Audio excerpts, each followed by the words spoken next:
संसदीय कार्य मंत्री प्रेमचंद अग्रवाल ने मंत्री पद से इस्तीफा मुख्यमंत्री पुष्कर सिंह धामी को सौंप दिया है, लेकिन कांग्रेस इस लड़ाई को अभी भी जारी रखने की बात कर रही है। श्रीनगर विधानसभा के पूर्व विधायक और पूर्व कांग्रेस प्रदेश अध्यक्ष कांग्रेस गणेश गोदियाल ने कहा कि ये लड़ाई अब तक जारी रहेगी जब तक मुख्यमंत्री और विधानसभा अध्यक्ष इस बात पर क्षमा नहीं मांग लेते कि उन्होंने इतने लंबे समय तक क्यों इन्हें संरक्षण दिया।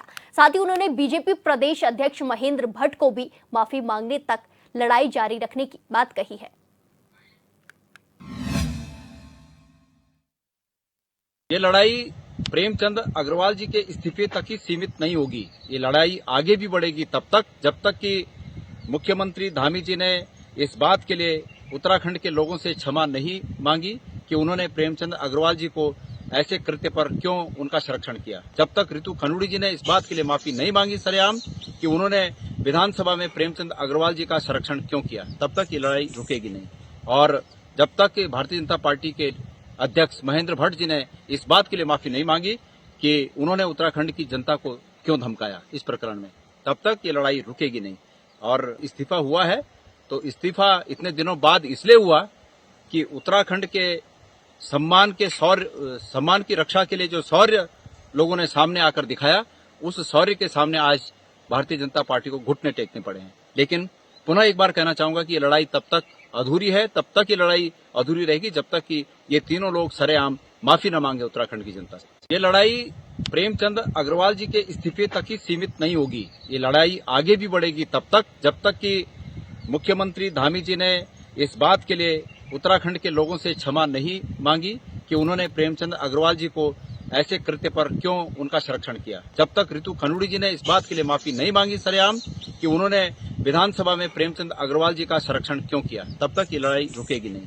और जब तक भारतीय जनता पार्टी के अध्यक्ष महेंद्र भट्ट जी ने इस बात के लिए माफी नहीं मांगी कि उन्होंने उत्तराखंड की जनता को क्यों धमकाया इस प्रकरण में, तब तक ये लड़ाई रुकेगी नहीं।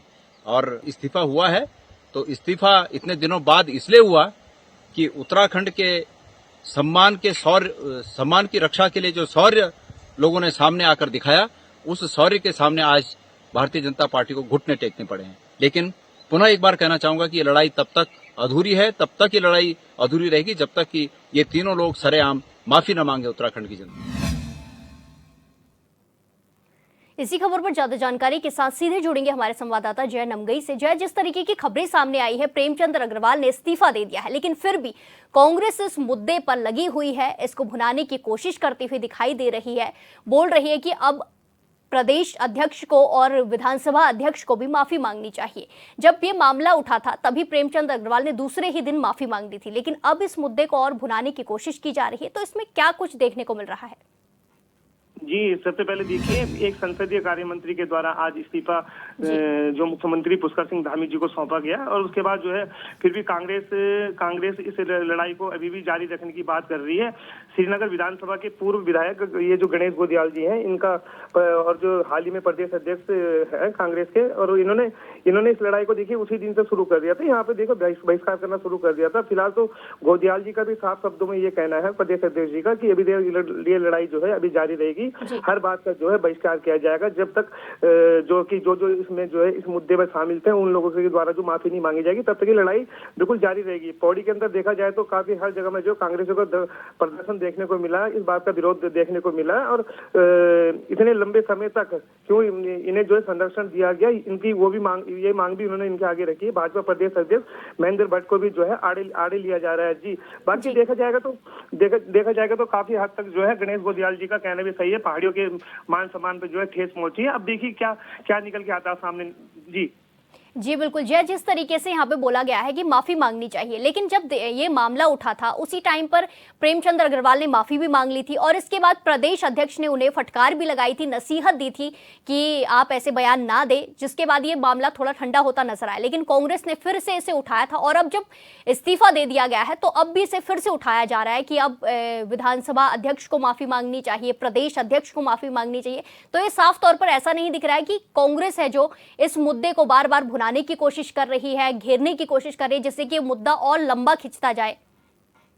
देखिए, सबसे पहले तो मैं बताना चाहूंगा कि देखिए, जी। हाल ही में जो है देश के प्रधानमंत्री जी का जो दौरा जी। था उत्तरकाशी का, वहाँ पे जो है प्रेमचंद अग्रवाल जी द्वारा शामिल न होना, वहाँ पे जो है उस प्रोग्राम में शिरकत न करना, जब प्रधानमंत्री का आना हुआ या फिर जब उनका जाना हुआ, किसी भी समय जो है इनका चेहरा देखने को नहीं मिला। कहीं ना कहीं प्रेमचंद अग्रवाल जी के दिल में था कि मतलब कहीं ना कहीं मैं गलत हूँ, जिससे कि जी। कांग्रेस हो चाहे वो अन्य जनता हो पहाड़ों की, उनको एक मौका मिल गया सही टिप्पणी करने का, एक सही उन्होंने जो है इस चीज को आधार बनाया। और फिर देखा जाए तो प्रेमचंद अग्रवाल जी का जो गंगा जी के सामने, जो ऋषिकेश गंगा जी के सामने भी जो एक माफी मांगने का वो था, वो जी, भी जनता ने जो नकार दिया कि ये माफी जो है, माफी मांगने का कोई तरीका नहीं हुआ। अभी भी जो है कोई ना कोई इन्हें जो है संरक्षण दे रहा है, जिसके बलबूते पे जो है अभी भी जो है प्रेमचंद अग्रवाल जी का, जो यहाँ इनके नेता कैबिनेट में मंत्री थे, उनका जो है माफी मांगने का तरीका सही नहीं था, जिसको कि कांग्रेस ने अभी भी जो तूल पकड़ रखा है। जी जी बिल्कुल जय, जिस तरीके से देखा गया कि प्रेमचंद्र अग्रवाल के इस्तीफे पर कांग्रेस अड़ी हुई थी और अब इस्तीफा हो गया और अब दूसरी मांगे की जा रही है कि अध्यक्ष को माफी मांगनी चाहिए, कि विधानसभा अध्यक्ष को माफी मांगनी चाहिए। देखना होगा कि आगे इस मामले में क्या कुछ देखने को मिलता है। धन्यवाद हमारे साथ जानकारी साझा करने के लिए।